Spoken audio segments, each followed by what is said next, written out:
A woman. A young mother carrying the weight of the world on her shoulders. A man. An elderly father just trying to see his son one last time. And a fateful encounter. What started as an act of kindness soon led them into unexpected danger. A debt. A threat. And an unforeseen rescue. Sometimes, life presents its greatest opportunities in the darkest moments. And sometimes, a stranger can change your future forever. Don't miss out on more incredible stories. Like the video if you enjoyed it. Hannah was a 35-year-old single mother. She worked at a small bakery, but she was going through perhaps the hardest time of her life. Not long ago, her husband had abandoned her, leaving her completely alone with their little daughter, Mia. Her husband, who had once been a loving man, had fallen into the grip of gambling and drowned in debt. When dangerous men came after him to collect what he owed, he disappeared without a warning. For days, weeks even, Hannah had wished it was all just a nightmare. But the truth was right in front of her. She was alone now. Life had suddenly placed a heavy burden on her shoulders. She had to pay rent, cover the bills, and most importantly, make sure Mia never felt like she was missing anything. But that was easier said than done. So, she worked as much as she could, even staying for extra shifts at night instead of resting. She left Mia with the only person she trusted, old Maria. Maria had been her late mother's best friend and was like a mother figure to Hannah. But no matter how much she worked, the bills and expenses never seemed to stop piling up. Exhaustion had settled deep into her bones, but she had no choice. She couldn't afford to stop. She had to be strong for her daughter. She was both her mother and father now. Hannah's biggest worry was that the men after her husband hadn't given up yet. Since they didn't know where he was, they would occasionally come around the house, checking in. They were terrifying, and Hannah couldn't even breathe easy in her own home. Every little noise at night startled her awake, and she had grown afraid of even hearing a knock at the door. But moving wasn't an option. She needed to save up for that, and for now, she had no choice but to endure. But that day she received news that made everything even worse. The bakery where she worked had undergone a surprise inspection from the health department. During the inspection, mold was discovered behind some cabinets, something no one had noticed before. Normally it might have been overlooked, but the health inspectors were strict. They claimed the kitchen hadn't been properly maintained and ordered the bakery to shut down. The only condition for reopening was a complete renovation of the kitchen and plumbing to ensure it was safe again. But Hannah knew the owners didn't have the money for such a massive repair. The bakery wasn't just a workplace for Hannah. She had been working there for years, and the owners had always treated her like family. Seeing them struggle hurt her even more than losing her own job. But the reality remained the same. She was now unemployed. And losing her job at this point in her life was the worst thing that could happen. She needed that job to take care of Mia, to pay the rent, to survive. And now it was gone. She left the bakery feeling devastated. The snowfall had gotten heavier. She shoved her hands into her pockets and walked toward Maria's house. With every step, the weight on her chest grew heavier. Her future was uncertain, and she had no idea what to do next. But just as she passed a cafe, something caught her eye, a sign on the window, "Help Wanted." A small spark of hope flickered inside her. She needed a job immediately. Without a second thought, she stepped inside. Approaching the cashier, she said, "Hi, I'm here about the job." The cashier told her to wait, so she found a seat. The cafe was warm and cozy, but the icy fear inside her still hadn't melted. Just then, an elderly man approached one of the servers. "Excuse me, may I use your phone?" he asked politely. The server handed him the phone without hesitation. The man dialed a few numbers, but something seemed off. His expression shifted to confusion. Then he slowly shook his head and muttered, "Oh dear. Oh dear," before handing the phone back with a look of defeat. Hannah, noticing the distress on his face, leaned forward slightly and asked gently, "Is everything okay?" The old man let out a deep sigh. "I don't live in the city," he said. "I came here to see my son, but I got lost. I lost my phone too. I don't even know where I left it, probably on the train." Hannah gave him a sympathetic look. "Didn't your son know you were coming?" He shook his head. "No. He's going through a family crisis and I wanted to come and support him. I didn't even tell him. I just got on the first train I could find and came here, but now I don't know what to do." Foolish old man. "I lost my phone, I can't remember the address. I don't even know what I was thinking," he said sadly. Hannah truly felt for him. He had come with good intentions, yet now he was completely stranded. After a brief pause, she suggested, "What's your son's name? Maybe we can find him on social media." The old man's eyes lit up. "Oh, that's a great idea," he said. "My son's name is Noah Becker. He works at a big company. Hannah immediately pulled out her phone and searched the name. But the moment the first profile popped up, her eyes widened in shock. Noah Becker. Now she understood why the name sounded familiar. Noah Becker was the CEO of an energy company. He was often in the news, known for controversial projects and major investments. She slowly turned the phone toward the man. "Is this your son?" she asked, showing him a picture. The man's eyes lit up instantly. "Yes. Yes, that's my son." Hannah took a deep breath. Reaching out to someone that famous and influential wouldn't be easy. Just then, the cafe owner approached Hannah and asked in a polite but formal tone, "Hello, are you here for the job opening?" Hannah quickly composed herself and nodded eagerly. "Yes, I saw your job posting and would like to apply." But out of the corner of her eye, she was still keeping an eye on the old man. He still looked a little lost and confused.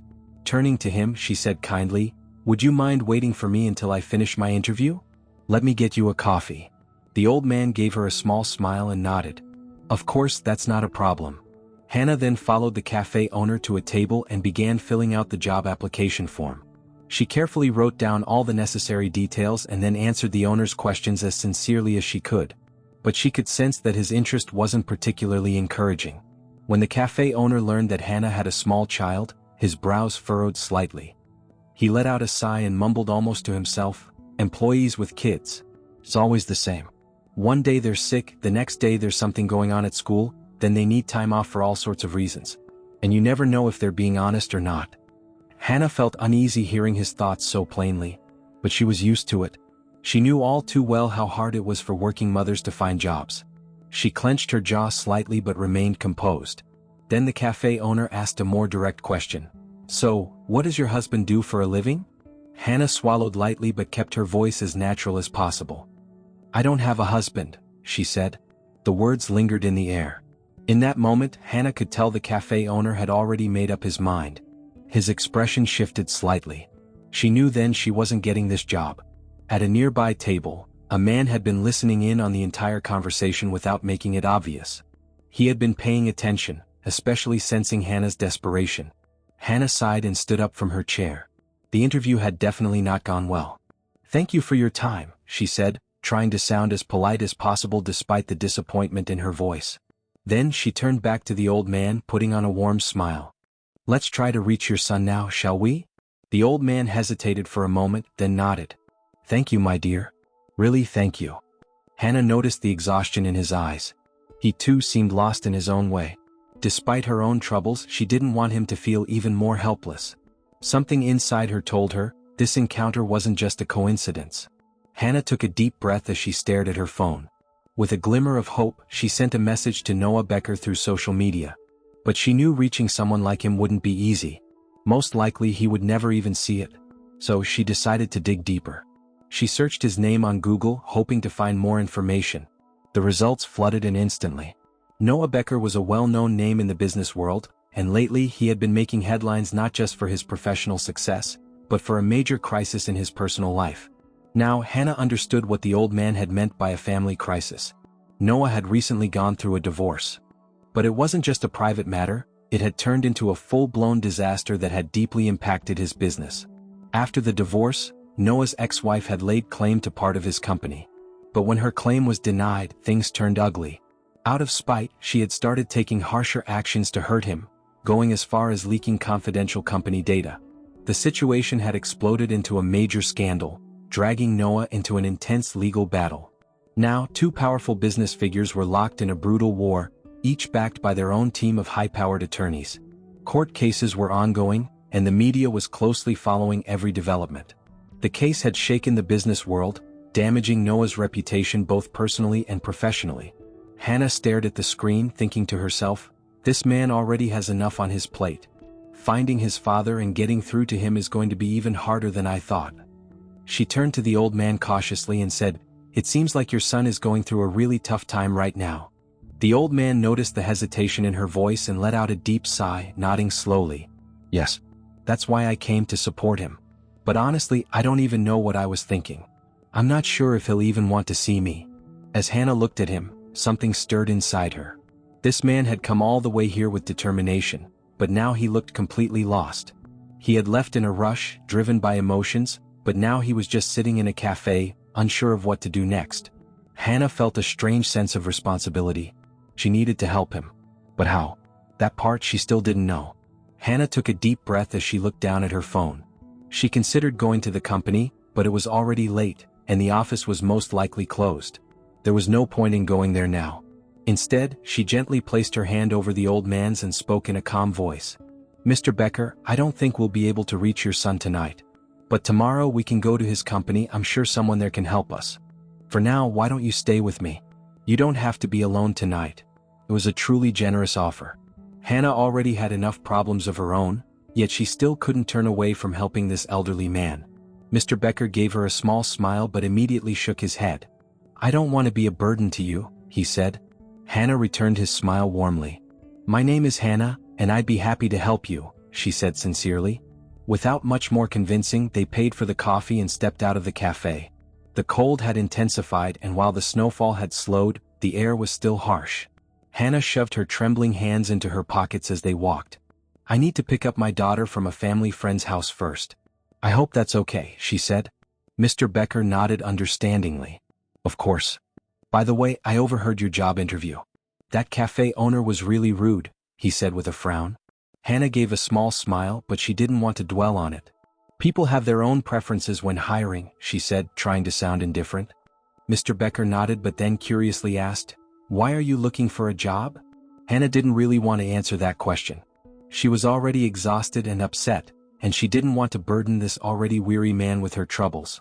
She simply shrugged. "Don't worry about it. It's nothing I can't handle," she said lightly.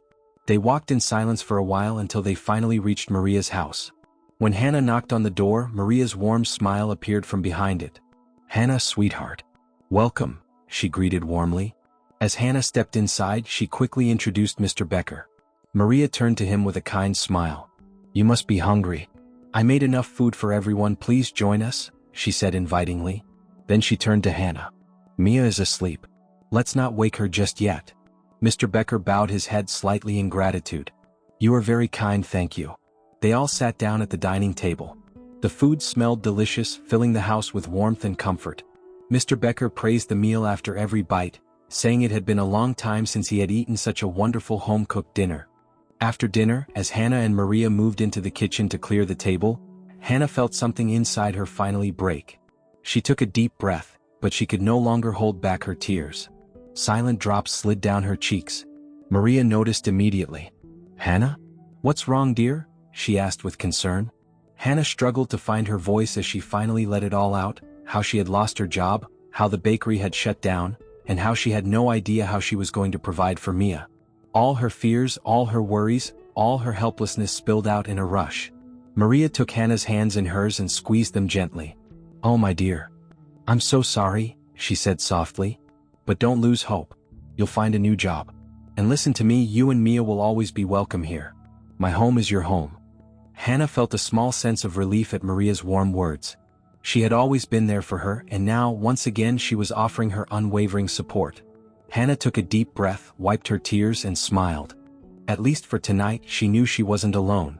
Maria quietly leaned toward Hannah and asked curiously, "So, what are you going to do about Mr. Becker?" Hannah took a deep breath. "I sent him a message on social media, but I doubt he'll see it among thousands of others," she sighed. "Still, I left my number and told him his father was here trying to reach him." Maria nodded. "And what if he doesn't respond?" Hannah gave a small smile. "Then I'll take his father to the company tomorrow. If I tell them we found him, someone will definitely help." Maria gently wiped away Hannah's lingering tears. "Don't be sad, Hannah. You're such a kind person. Even with your own struggles, you didn't leave this man alone," she said sincerely. Hannah shrugged slightly. "Let's go home." Maria offered warmly, "You can stay here if you want. Mia's already asleep and it's freezing outside." But Hannah quickly shook her head. "No, we've already troubled you enough. Besides, I need to bathe Mia. I should take her home." Maria didn't insist. Hannah carefully picked up the sleeping Mia and stepped outside with Mr. Becker. The walk home was silent. Mr. Becker let out a quiet sigh as he glanced at Hannah and Mia. Whatever they've been through, they don't deserve it, he thought, a deep sadness filling his heart. He closed his eyes, silently praying for them. When they finally arrived home, Hannah set up a clean bed on the couch for Mr. Becker and turned to him. "Do you need anything?" she asked. The old man looked at Hannah and little Mia with gratitude in his eyes. No, dear. Thank you for everything. I'm truly grateful to you. Hannah smiled, but her mind was still a mess. She lay in bed trying to close her eyes. But no matter how exhausted she was, she couldn't sleep. Her worries just wouldn't let her rest. Then suddenly the sound of her phone echoed through the room. She stared at the screen in surprise. An unknown number. She hesitated for a second before answering. Hello, Hannah. This is Noah. Hannah's breath hitched. For a moment she couldn't speak. Then she quickly pulled herself together. Oh, I'm so glad you called, she said. Noah's voice was serious, even cold. Is what you said about my father true? Where is he now? He asked, his tone tense. Hannah answered immediately. Yes, it's true. He's at my house right now, don't worry. I can give you the address. But there was still something off in Noah's voice. He sounded unsettled, suspicious even. Got it? We're coming to get him. Thanks, he said, and just like that the call ended. Hannah frowned. How rude, she thought. But then she sighed, understanding. She had no idea what this man was going through. He was in the middle of a crisis, and suddenly, a complete stranger was calling him with unexpected news. He probably didn't know if he could trust her. For all he knew, this could have been a trap. As these thoughts ran through her mind, half an hour later, 3 luxury black SUVs pulled up in front of her house. Hannah walked to the door, assuming it was Noah. But just as she reached for the handle, a bad feeling crept up her spine. And within seconds, her worst fear became reality. The car doors swung open and one by one men stepped out. The moment Hannah saw them, her blood ran cold. These were the men her husband owed money to. Their eyes were sharp, ruthless. They hadn't come with good intentions. Hannah instinctively stepped back, but before she could react, the men forced their way inside. Without a word, they began grabbing anything valuable. Drawers were yanked open, cabinets ransacked. No. What are you doing? Get out of my house. Hannah screamed. But they ignored her completely. As she tried to run, one of them grabbed her roughly and shoved her outside. She lost her balance, crashing onto the snow-covered ground. The freezing air stung her face as she gasped in horror. From inside she could hear the chaos. Mia was still in there. So was Mr. Becker. No. They can't hurt them, she thought, her heart pounding wildly. Hannah tried to pull herself together quickly. Mia. Mia, she screamed, running towards the house in a panic. She was in shock. Fear had completely taken over her body. Her little girl was inside, and who knew what was happening to her? Meanwhile, inside the house, Mr. Becker was acting with incredible composure. While the intruders were ransacking the place, he immediately headed for Mia's room. The little girl was still in her bed, unable to fully grasp what was happening, staring with frightened eyes. Mr. Becker quickly bent down and scooped her up. Shh, stay quiet, sweetheart, he whispered. Mia trembled and nodded. As the men continued raiding the house, unaware of them, Mr. Becker hid Mia inside the large wardrobe and slipped in with her. He slowly shut the door and held his breath. The little girl was shaking slightly but didn't make a single sound. At that moment, 2 more luxury cars sped into the neighborhood. Noah stepped out of one of them, his bodyguards right behind him. His brows furrowed as he took in the scene. The moment Hannah saw him, she ran straight to him. They broke into my house. My daughter and your father are still inside, please help, she cried, completely out of breath. Noah glanced at her panicked face for a brief second before giving a quick signal to his men. His security team stormed into the house without hesitation, with Noah and Hannah following right behind them. Mia! Hannah screamed with all her might. The intruders, caught off guard, were swiftly overpowered by Noah's highly trained security team. Within minutes it was over. The men were pinned to the ground, completely subdued. Noah turned to Hannah urgently. What the hell is going on? Who are you? Where's my father? He demanded, his voice filled with anger. Hannah shook her head quickly. They must be hiding in Mia's room, she said, rushing toward the door. Noah followed right behind her as Mr. Becker finally pushed the wardrobe door open. Little Mia burst out, tears welling in her eyes. Mommy, she cried, throwing herself into Hannah's arms. Noah, on the other hand, nearly sprinted to his father. Dad, what the hell happened? Are you okay? He asked, his voice still laced with shock and worry.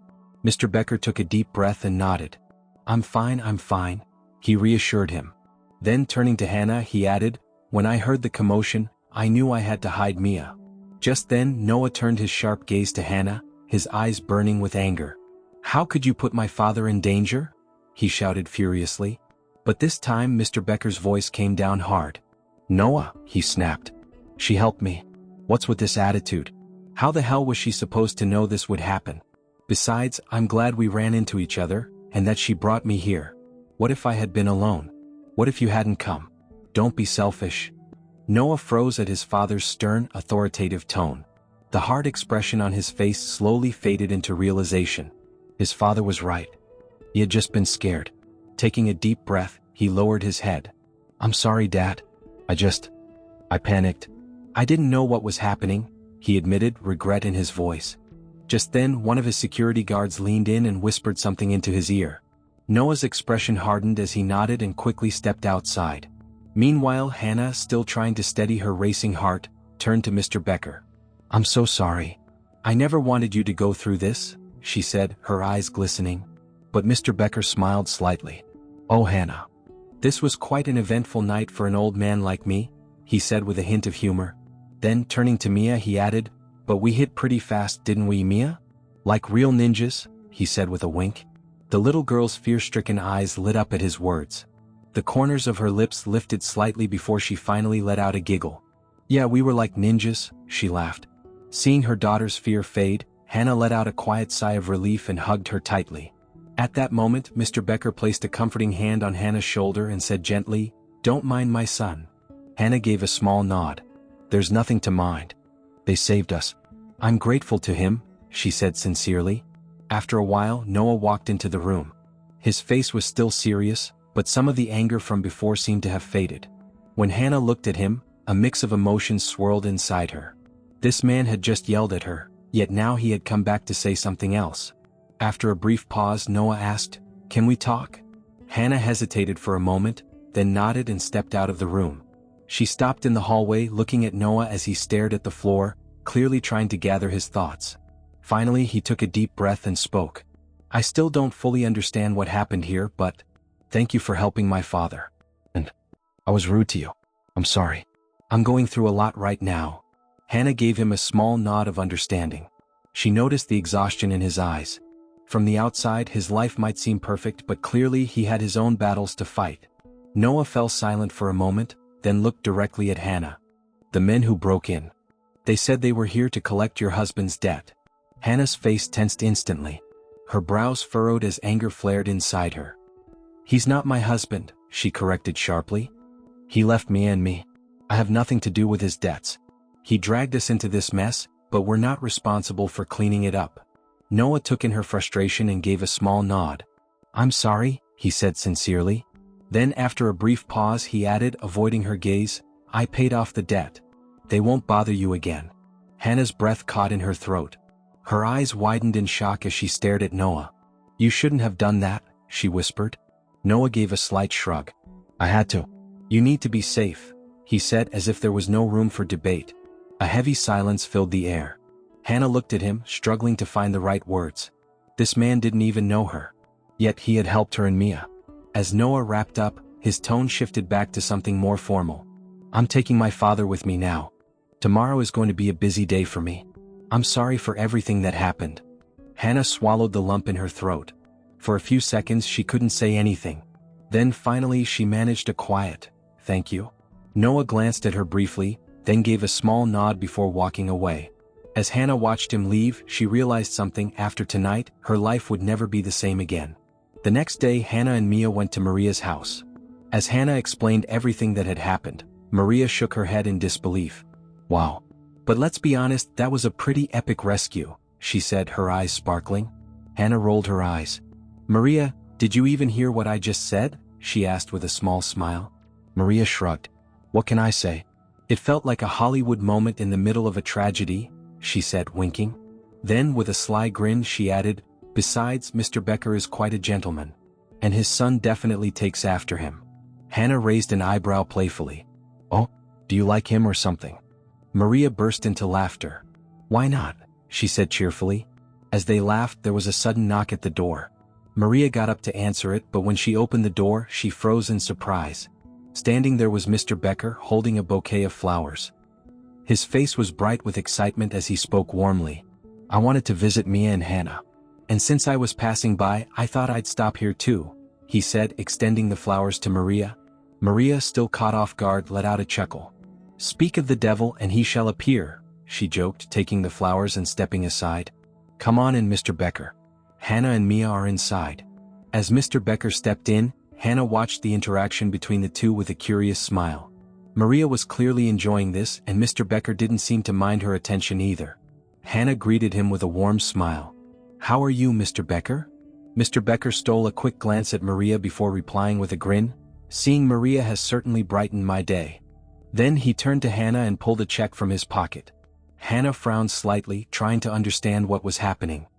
I came here to tell you that you don't need to look for a job anymore, he said, handing her the check. I want to help you.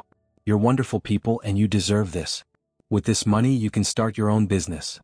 Hannah's eyes widened in disbelief as she looked at the amount. It was a huge sum. This is too much. I can't accept this, she said, her hands trembling as she tried to give it back. But Mr. Becker looked at her with nothing but sincerity. Please, Hannah. You deserve this. At that moment, Hannah thought about the bakery where she used to work. She had been heartbroken when she had to leave, but now, an opportunity was right in front of her. She looked up at Mr. Becker and hesitantly spoke. What if I use this money to renovate the bakery? That way you'd be helping them and me at the same time. I worked there for years and I can't stand to see it shut down. Maria turned to Hannah, her eyes shining.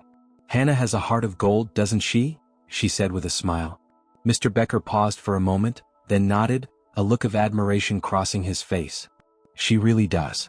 When Hannah called the bakery owners, excitedly telling them she could cover the renovation costs, she could hear their joy on the other end of the line. But then they surprised her with an unexpected offer. Hannah, we're doing this for you, but in return we want to make you a partner in the bakery, they said. Hannah held her breath for a second. Then tears of happiness began to roll down her cheeks. Everyone had won, Mia had a new future, Hannah had a fresh start, and the bakery had a second chance at life.